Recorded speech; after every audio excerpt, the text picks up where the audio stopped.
Israel के प्रधानमंत्री Benjamin Netanyahu ने एक बहुत बड़ी घोषणा की है और उन्होंने ये कहा कि जो ईरान है, ईरान के जितने भी सेंट्रीफ्यूग्स हैं, सेंट्रीफ्यूगल मशीन्स हैं, वो सारी की सारी तबाह कर दी गई है। अब ये सेंट्रीफ्यूगल मशीन क्या वो इतनी ज़्यादा इंपॉर्टेंट है और इनका यूज़ कहाँ पे होता है, जिसकी बारे में सूचना देने की ज़रूरत इजराइल के पीएम को पड़ गई। तो देखिए, सेंट्रीफ्यूगल मशीन्स एक बहुत इंपॉर्टेंट मशीन होती है जो कि न्यूक्लियर इनरिचमेंट प्रोग्राम में लगती है। अब ये मन में सवाल आता है, न्यूक्लियर इनरिचमेंट प्रोग्राम क्या है? तो देखिए भाई, यूरेनियम से अगर आपको किसी भी तरह का एटॉमिक बम बनाना है तो यूरेनियम के दो रूप होते हैं। एक यूरेनियम ऐसा होता है जो कि आपका कह सकते हैं लोअर क्वालिटी का यूरेनियम है, जिसे यूरेनियम 238 कहते हैं। और दूसरा यूरेनियम होता है जिसे जो हाई क्वालिटी का यूरेनियम है, जिससे बम फट सकता है या जिसकी वजह से ही बम जो है अपनी अपनी डिटोनेटिंग पावर उसके अंदर आती है, यानी कि आप कह सकते हैं बम का ईंधन, वो होता है यूरेनियम 235। तो यूरेनियम 238 से यूरेनियम 235 को अलग करने के लिए स्पेशल तरह की मशीन लगती है और ये मशीन कहलाती है सेंट्रीफ्यूगल मशीन्स। इससे पहले भी बहुत बार ईरान के जितनी भी न्यूक्लियर इनरिचमेंट साइट्स हैं उनके ऊपर अमेरिका ने और इजराइल ने हमले किए हैं, लेकिन अब जैसे जैसे ईरान युद्ध आगे की तरफ बढ़ता जा रहा है वैसे वैसे ये जितनी भी न्यूक्लियर फैसिलिटीज़ हैं इन पर लगातार बमबारी होती गई और इस वजह से जो ये मेन सेंट्रीफ्यूगल मशीन्स हैं जो कि यूरेनियम 238 से 235 को अलग करने वाली मशीन है, ये सारी की सारी मशीनें जो हैं वो अब तबाह होती जा रही। यानी कि जिस बात पे ये लड़ाई शुरू हुई थी कि अमेरिका नहीं चाहता था और ना ही इजराइल चाहता था कि बम बनाने वाला यूरेनियम 235 ईरान के हाथ चढ़ जाए, अब उस यूरेनियम 235 का निर्माण करने वाली सारी की सारी मशीनें लगभग वो सारी की सारी तबाह हो चुकी। तो इससे अगर हम कहें तो एक तरह से कह सकते हैं कि इजराइल का जो पीएम है वो एक तरह से अपनी जनता को और विश्व को संदेश देने चाहते हैं कि जो जिन ऑब्जेक्टिव्स को लेकर के युद्ध शुरू किया गया था वो ऑब्जेक्टिव्स, उन ऑब्जेक्टिव्स में से एक बड़ा माइलस्टोन उन्होंने अचीव कर लिया है। तो बड़ी अच्छी बात है, इसका मतलब अब युद्ध खत्म हो जाना चाहिए। और इसी के साथ साथ इजराइल के पीएम ने एक और बड़ी बात की कि जितनी भी ईरानियन मिसाइल साइट्स हैं, जहां जहां से भी ईरान अलग अलग जगहों पर अपनी मिसाइलों के द्वारा हमला करते हैं, वो सारी की सारी साइट्स को चुन चुन के तबाह कर दिया गया है। और अब ईरान की मिसाइल फायरिंग कैपेबिलिटीज जो है वो पहले से लगभग ना के बराबर बची हैं। तो जहां एक तरफ पीएम नेतन्याहू ने ये बात कही, विश्व में घोषणा की कि भाई हमने तो अपने ऑब्जेक्टिव अचीव कर लिए, वहीं दूसरी तरफ ईरान ने एक बड़ा धमाका कर दिया। और धमाका ऐसा था कि विश्व के इतिहास में इस ईरान से इस तरह की चीज की अपेक्षा आज तक नहीं की गई थी। तो ईरान ने किया क्या? ईरान के पास एक मिसाइल है जिसका नाम है खुर्रम शहर। ईरान के एक पुराने शहर के नाम पे इस मिसाइल का नाम है खुर्रम शहर। इस मिसाइल के बारे में ये कहा जाता था कि इसकी रेंज जो है वो 2000 किलोमीटर के आसपास ही है। 2000 किलोमीटर यानी कि मीडियम रेंज बैलिस्टिक मिसाइल है ये मिसाइल। जैसा अभी तक इसके बारे में लोगों को पता था कि 1.5 टन यानी 1500 किलोग्राम, छोटा मोटा नहीं, 1500 किलोग्राम वजनी ये बम लेकर जा सकती है 2000 किलोमीटर तक। तो जो यहां पर रेंज थी खुर्रम शहर की वो 2000 किलोमीटर। 2000 किलोमीटर की रेंज एक ऐसी रेंज है क्योंकि यूरोप के बहुत सारे देश इस 2000 किलोमीटर की रेंज से बाहर पड़ते हैं। तो उनको जो ईरान की सबसे ज्यादा दूरी तक मार करने वाली मिसाइल है उससे उनको खतरा महसूस नहीं होता था। अमेरिका तो और भी ज्यादा दूरी पर है तो उसको तो कोई दिक्कत वाली बात ही नहीं। तो अब ईरान ने अपनी खुर्रम शहर मिसाइल जो है जिसकी रेंज बताई गई थी 2000 किलोमीटर, उसको फायर कर दिया है एक स्पेशल जगह पर, डिएगो गार्सिया पे। अब डिएगो गार्सिया जो जगह है, अगर आप डिएगो गार्सिया को देखेंगे तो वो हिंद महासागर में एक आइलैंड है। हिंद महासागर यानी इंडियन ओशन के अंदर ये जो आइलैंड है ये ईरान से मिसाइल फायर की गई डिएगो गार्सिया के लिए। और दूरी आप सुनेंगे तो आपको अचंभा होगा, ये दूरी है 4000 किलोमीटर।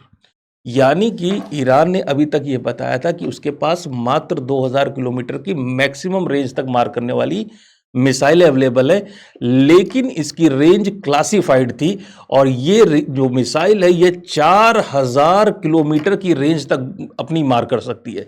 2 मिसाइलें फायर की गई थी, एक मिसाइल रास्ते में रास्ता भटक गई और दूसरी मिसाइल को जो अमेरिकन शिप्स थे उन्होंने न्यूट्रलाइज करने की बात कही है। न्यूट्रलाइजेशन हो पाया या नहीं हो पाया, ये मिसाइल डिएगो गार्सिया में जाकर गिरी है कि नहीं गिरी है, अभी तक इसकी कोई खास न्यूज़ नहीं आ पाई है। दूसरी खास बात, ये मिसाइल के बारे में बात करें तो ये मिसाइल अपने आप में ही अलग किस्म की मिसाइल है। मैक 8 की रफ्तार से ये वायुमंडल में प्रवेश करती है।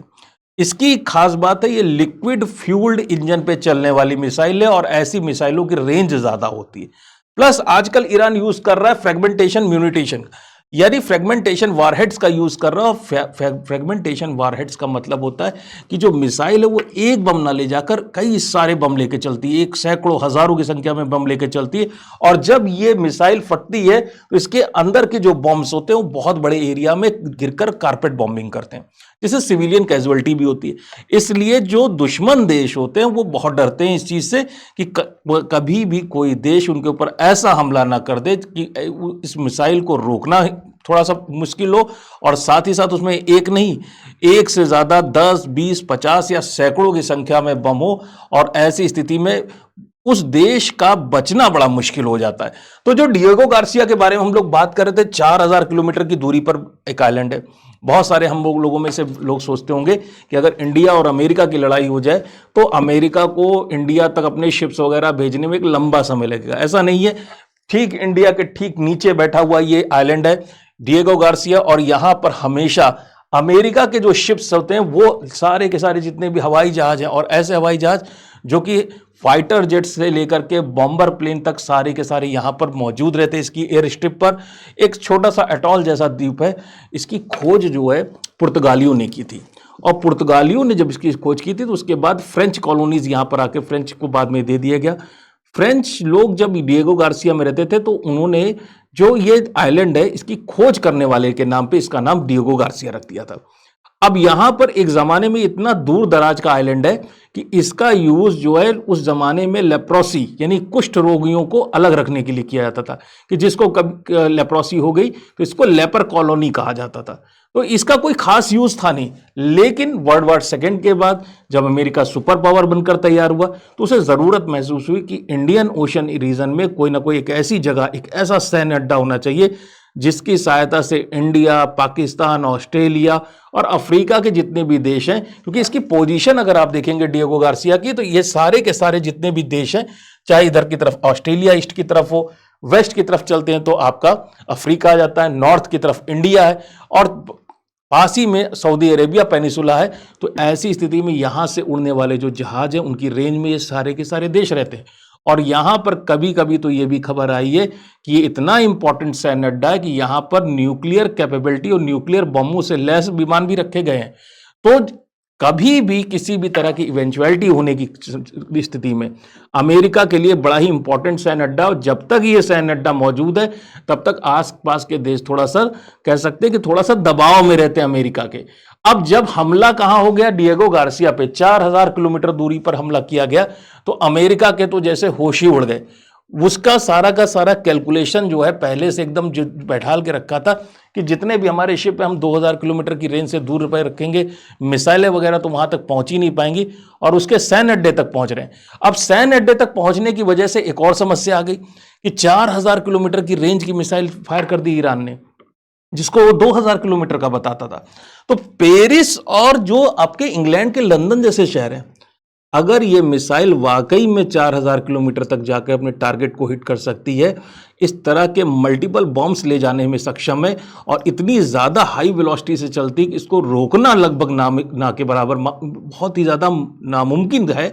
तो ऐसी स्थिति में यूरोपियन कंट्रीज तो सारे के सारे अलार्म्ड हो गए कि भाई ये युद्ध में जो डोनाल्ड ट्रंप लेकर चले गए इसका खामियाजा कहीं फ्रांस को और इंग्लैंड जैसे देशों को ना देना पड़े।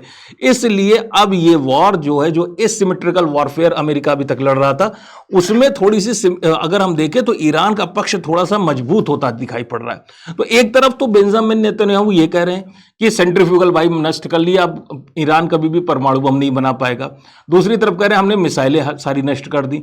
फिर भी इतनी ज्यादा लॉन्ग रेंज की मिसाइलें जब ईरान फायर कर रहा है तो इस बात में कितनी ताकत है, कितना बल है, यह कहना अभी बड़ा मुश्किल है। और युद्ध किसकी तरफ अल्टीमेटली मुड़ेगा? क्या ये युद्ध ऐसे ही चलता रहेगा या दोनों के बीच में ऐसा युद्ध ये बनता जा रहा है जहां पर अमेरिका, इजराइल और ईरान तीनों में से कोई जीतता हुआ दिखाई नहीं पड़ रहा है? तो क्या आपस में संधि समझौता हो सकता है? ये सारी चीजें तो आने वाला भविष्य ही बताएगा। लेकिन आज के लिए हम कहें तो अमेरिका के लिए और इजराइल के लिए एक बड़ा ही भारी डेवलपमेंट हुआ कि उनका एक सैन्य अड्डा जो इतनी ज्यादा दूरी पर था, वहां तक ईरान की पहुंच हो चुकी है। तो आज के वीडियो लेक्चर में यहीं तक मुलाकात रहेगी। फिर आप सबसे मिलेंगे नेक्स्ट वीडियो लेक्चर में। तब तक के लिए थैंक यू।